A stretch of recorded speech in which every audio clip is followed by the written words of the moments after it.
The NAMBA space is named for my husband, Ben NAMBA. And the reason that it exists is because at one point in his life, he earned a fair amount of money, and he was able to be generous with it and share it. And so we have this beautiful space. Ben was born on April the 6th in 1930. It was a glorious day for his family. He was the 7th child born, and that might surprise you that it was such a glorious day, but you see, Ben is Japanese. And Ben was the first male child born in his family. And if you know anything about Japanese culture, especially in those days, well, you had to have a male heir. And so when Ben arrived, believe me, I think the moon stood still. The family was overjoyed, and he had parents and 6 older sisters that doted on him.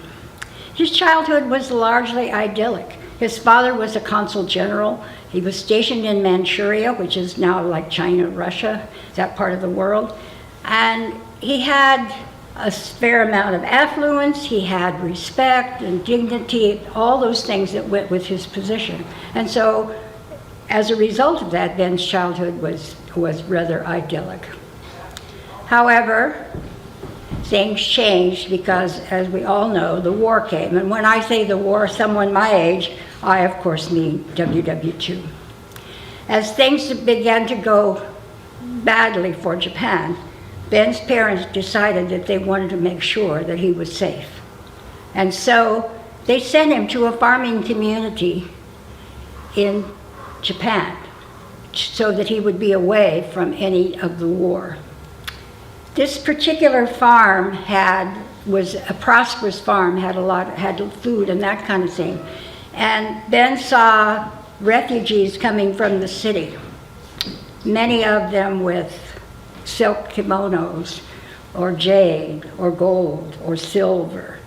But when they came to the farm, all they really wanted was just a bowl of rice.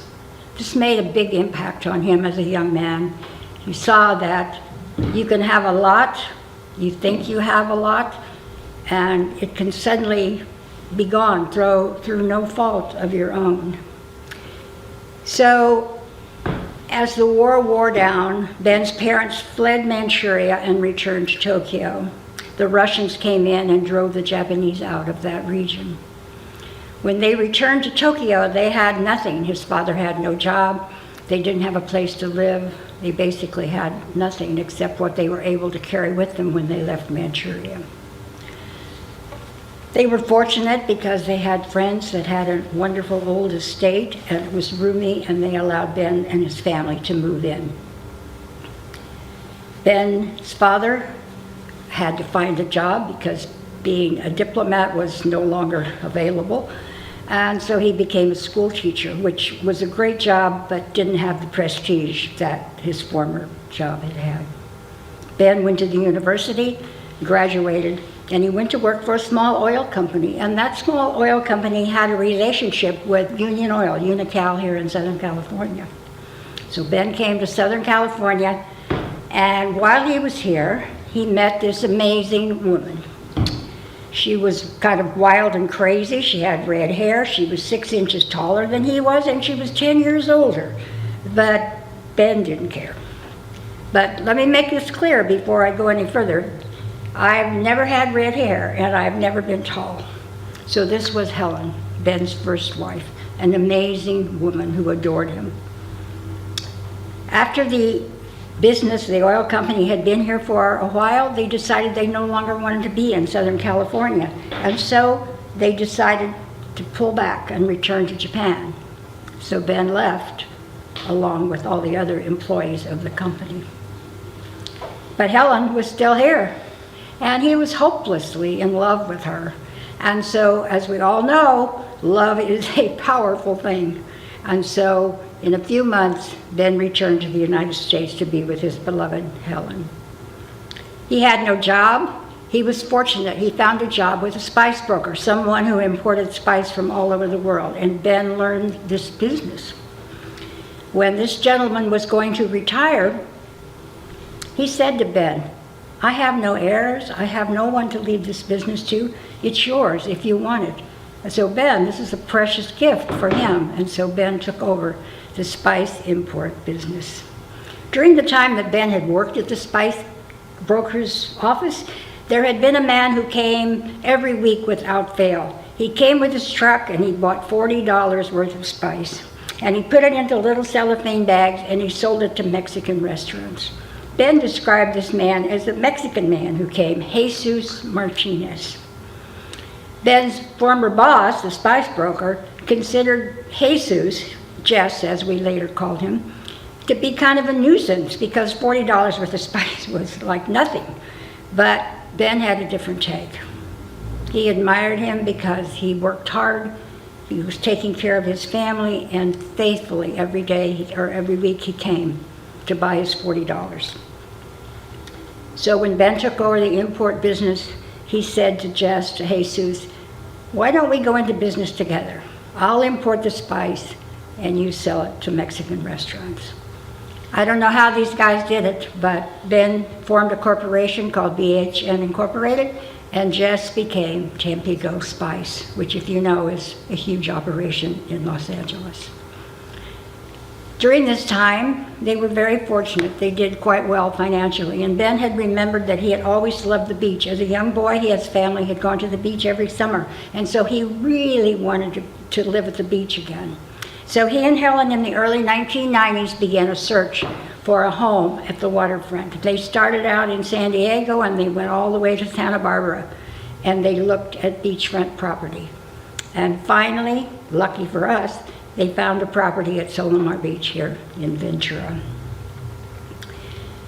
They began to, actually it was an older house, they tore down, they're building a new house, and during this time in 1993, Helen passed away.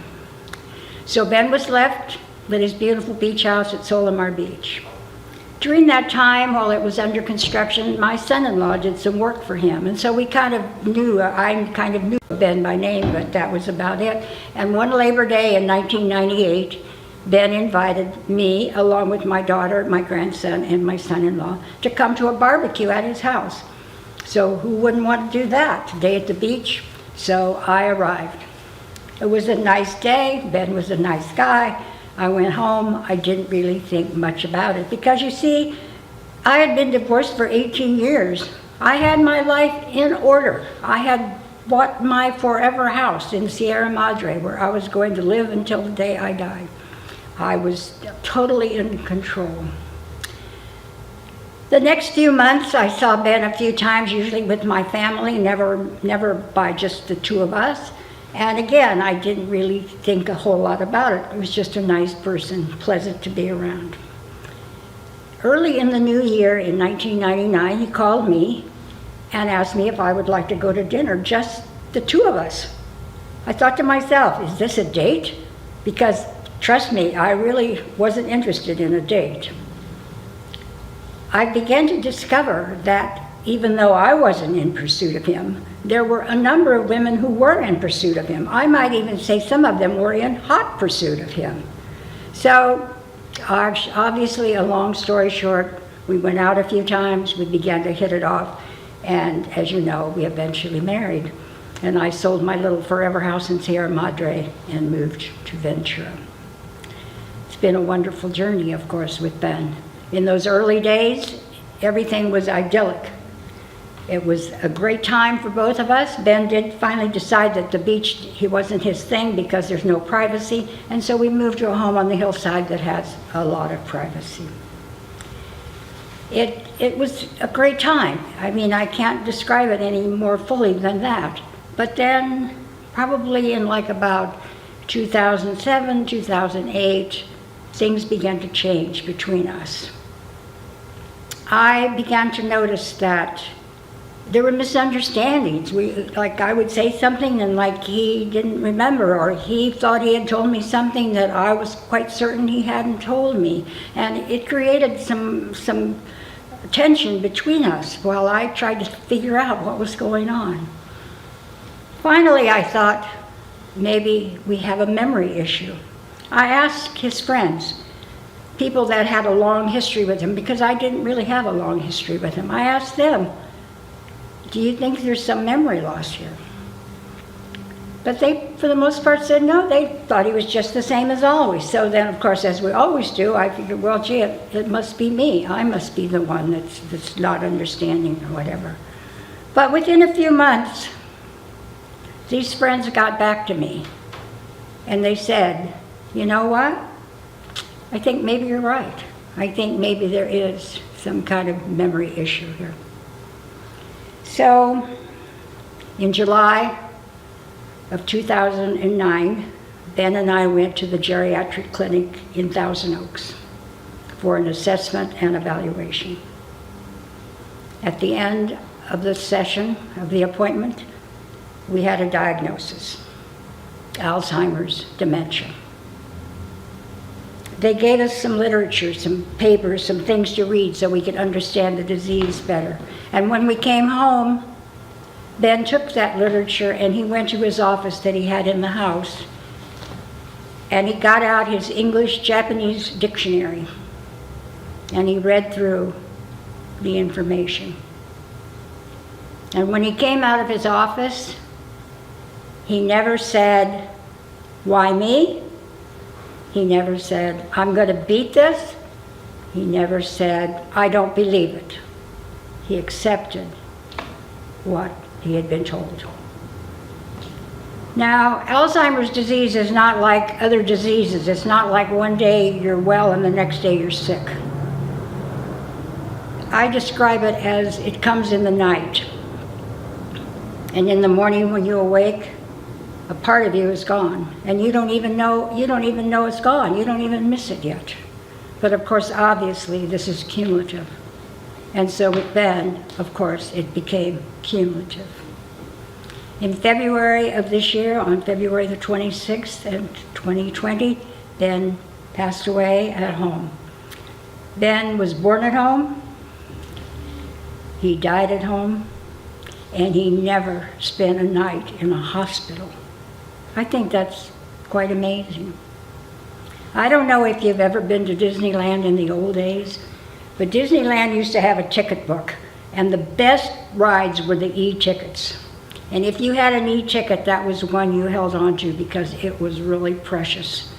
So I think somehow or another, when Ben was born in that fat little fist of his, somehow or another there must have been an e-ticket because he had an amazing ride.